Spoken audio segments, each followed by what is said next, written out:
মাগুরা সদর উপজেলার রাউতরা গ্রামের আব্দুল আজিজ দেশের টানে অংশ নেন ৭১-এর স্বাধীনতা যুদ্ধে। ৩৫ বছরেরও বেশি সময় ধরে গ্রামে গ্রামে শোনান মুক্তিযুদ্ধের গল্প।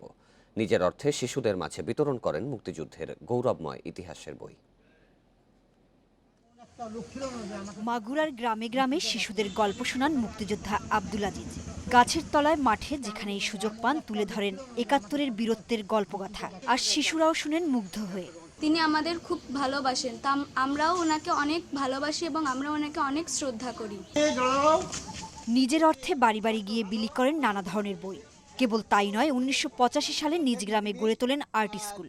প্রতি শুক্রবার বিনামূল্যে শেখানো হয় ছবি আঁকা।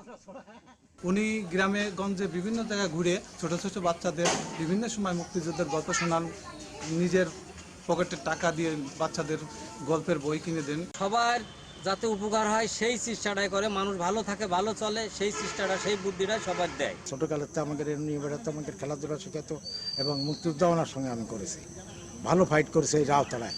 প্রতিটি শিশুই হয়ে উঠুক দেশ গড়ার কারিগর, সেই প্রত্যাশা মুক্তিযোদ্ধা আব্দুল আজিজের। আজকে আমাদের কর্তব্য, আমাদের প্রত্যেকটা মুক্তিযোদ্ধার কর্তব্য বাচ্চাদের মাঝে যায়, যাতে তারা এই দেশের সম্পর্কে জানতে পারে, শেখ মুজিব সম্পর্কে জানতে পারে, ৭১-এর যে ঘটনাগুলো ঘটছে, কী ঘটছে, অনেক কিছুই বইটি থাকে না, কিন্তু এগুলো যদি বাস্তব জানতে পারে, এইগুলো নিয়ে কিন্তু আমার চিন্তা। ১৯৩৮ সালে মাগুরার রাউতরা গ্রামে জন্মগ্রহণ করেন মানুষ গড়ার এই কারিগর Abdul Aziz. Independent news desk.